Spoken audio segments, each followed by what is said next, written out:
Hi guys, welcome back to my channel. So for today's video, as you can see on the title, I am going to be transforming myself into an ABG. And ano ba yung ABG? That is an Asian baby girl.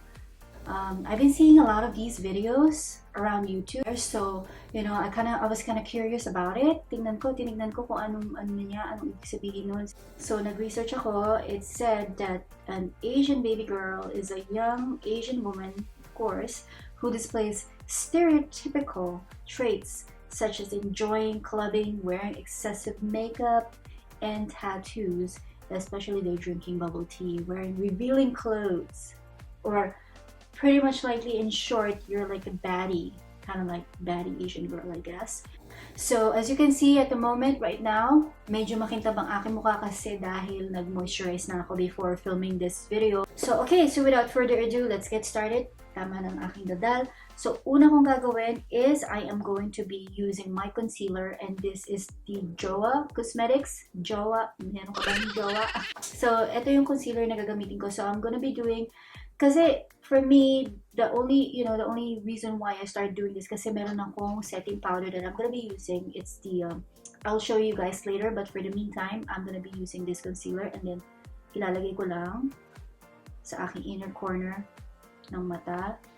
Nakikita most of the time, and then siguro sides lang ng ating ilong. So this is what I usually do, pretty much. And then I'm just gonna be using my fingers, by the way. Kailangan malinis ang inyong kamay. I know it may seem a lot, parang alam mo yun, parang ang dami. Pero, it's a very creamy concealer. And I don't know kung nakikita nyo na ang diferensya. So, kanina parang very haggard o bursosa ako. I don't do it basically so much primer kasi parang ang init sa mukha for me. So, preference ko lang naman yan. And then just a little bit on my nose para medyo pantay naman tayo. Diba? Hindi tayo mukhang zebra or anything. Ang gagawin ko lang, ito lang, just spread it off, pretty much. Okay, so the next thing I'm gonna be doing is I'm gonna be applying this. This is the Makeup Forever Matte Velvet Skin. This is actually eye foundation. So it's a powder foundation. So I'm gonna be using this to set na yung concealer din na nalagay ko sa mukha ako at the same time. I don't know, mukhang maputing-maputi na yata yung mukha ko. Mukha na yata akong aswang. Or mukha na ako nakapinsan soon. So, what I'll be doing now, and make sure na hindi tayo magmumukhang zebra. So, ang susunod kong gagawin now is the eyeshadow. This is what I have actually. These are the palettes that I actually purchased from MAC. So, I think this is Kid. Yeah, it's a Kid. Ano ko lang siya all over my lid. So, just to kind of have like a brown color. I'm just gonna be putting it all over. So the next one na ang gagamitin ko is I'm gonna be using, it's a soft brown. Gamit na talaga siya. It's a soft brown from MAC. So ilalagay ko lang siya on my crease. This is very nice brown color. So the next shade, it's a little darker shade ng brown. So ito yung Saddle from MAC Cosmetics as well. So ang gagawin ko is to add a little bit more, parang papatungan ko lang ng konti yung kanina na nilagay kong kulay para lang to have that definition as well. So, hindi pa ako mukhang tao at the moment. So, okay. So, the next one na gagamitin ko is Deep Damson. So, pretty much like a parang reddish maroon color. So, ang gagawin ko lang is to add it over on my outer corner and blend it inner. Not all the way, but it's just like the halfway through, and then just keep blending and blending. So I'm gonna be doing is just like pulling the color in the inner corner ng mata ko. And so mga nabobored, you can fast forward this one, by the way. So hopefully you can see it on the camera now. And then the last one I'm gonna be doing is a little lighter eyeshadow para medyo okay naman yung ko mag-open up yung aking eye. But this is the Wood Wink from MAC. I'm gonna be putting it on the inner corner ng mata ko. So, ang gagawin ko ngayon is to add the color onto the inner to meet the darker color as well. But I'm not gonna go over all the way on the outer ones. I'm just putting it in the inner corner of the eye. Okay, so I am finally finished from my eyeshadow. For me, I'm gonna be doing the Wink Eyeliner, which is my favorite all the time. I do that pretty much most of my makeup, and I'm gonna be using this Flash Cat Eye by Infallible by L'Oreal Paris. So this is what it looks like, and it has this thing that you can take off.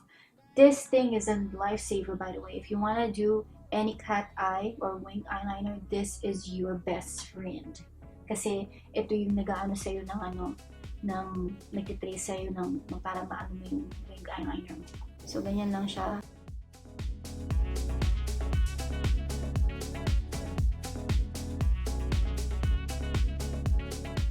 So ngayon gagawin ko is to pantayin ko siya.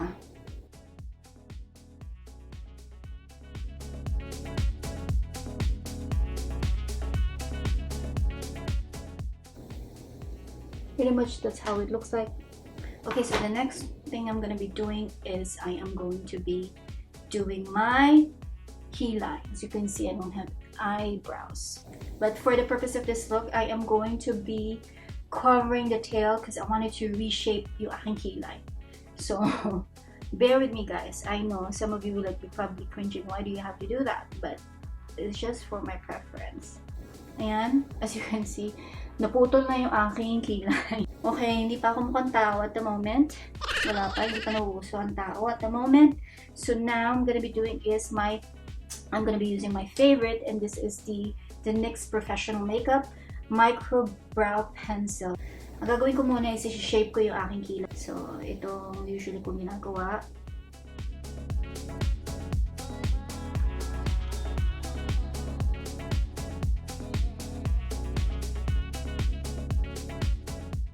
With a straight eyebrow, that's what I am going for.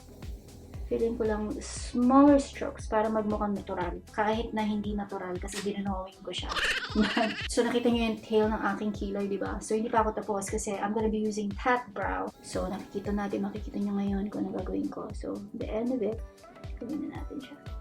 So parang finil-in ko lang siya. Lightly strokes. Ganyan ang ginawa ko. So, ayan na siya. Medyo at least kahit pa paano nagmukha na siyang kilay.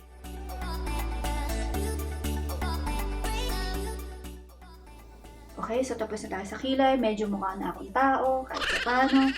So, susunod kong gagawin, by the way, is I am going to be going for putting my falsies. This is my favorite. This is from Kiss. And then, this is called, ano bang tawag mo dito? It's Tulip.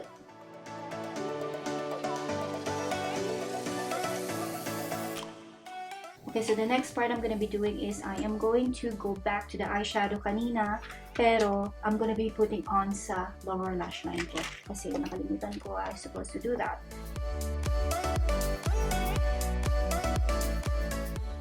So now, okay, babalik ulit ako dun sa mascara ko kasi lalagyan ko naman ng mascara yung aking lower lashes. Hindi pa tapos yung aking mukha kasi meron pa akong gagawin doon. Masyado parang feeling ko ang puti-puti ng mukha ko. So I'm gonna be bronzing it a little bit. I'm gonna be using this Hoola, my favorite Hoola bronzer from Benefit Cosmetics. And since sa paborito ko to, talagang super used na siya. Ano lang yung aking cheeks, yung cheekbone ko. And to contour, just bronze it a little bit.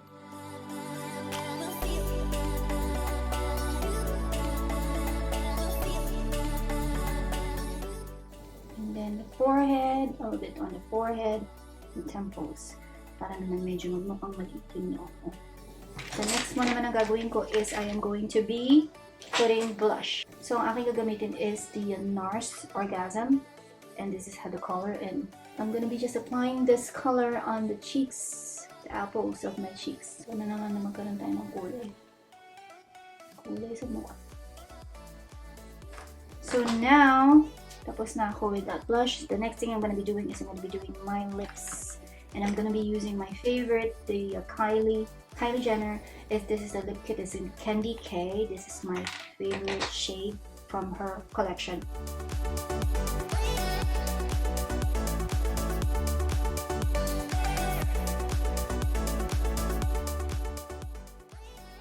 Okay, so now I am done with my contacts. I already put my contacts on. So, ito na yung makeup ko. The next thing I'm gonna be doing is my hair. I am going to be using, by the way, mag-a-add ako ng aking hair extensions. So, I know my hair is so dry. It really needs, you know, na kailangan talaga i-condition yung buhok ko kasi super na-damage na siya kasi parang yung kulay ko ng buhok over the years. Pina-brushed off ko lang lahat. So, ito na tayo. The moment of truth. I'm gonna be putting the hair extensions only at the back area ng aking buhok. So, section natin.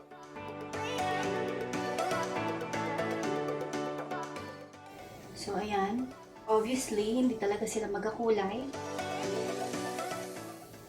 Okay, and the next one, again, the same thing.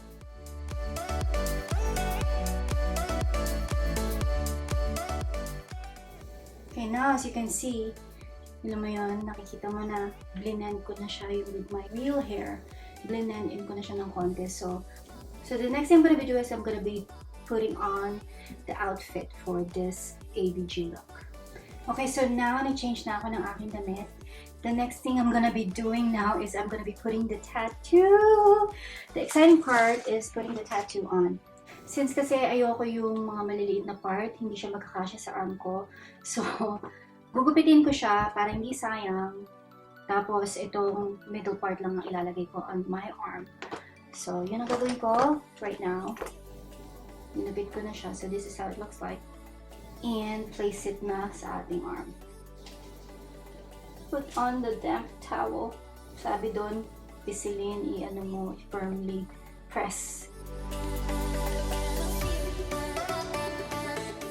Okay, let's see how it will turn out. Okay.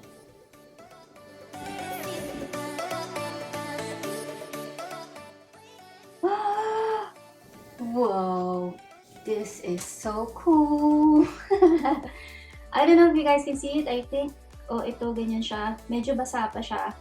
So, ayun yung tattoo niya. Wow! And then, hindi pa ako tapos kasi parang feel ko pa lagyan pa ng tattoo yung aking sarili.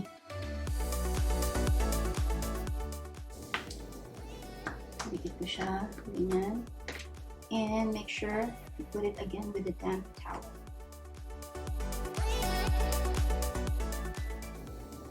Okay, I guess that's it. We'll see. The moment of truth.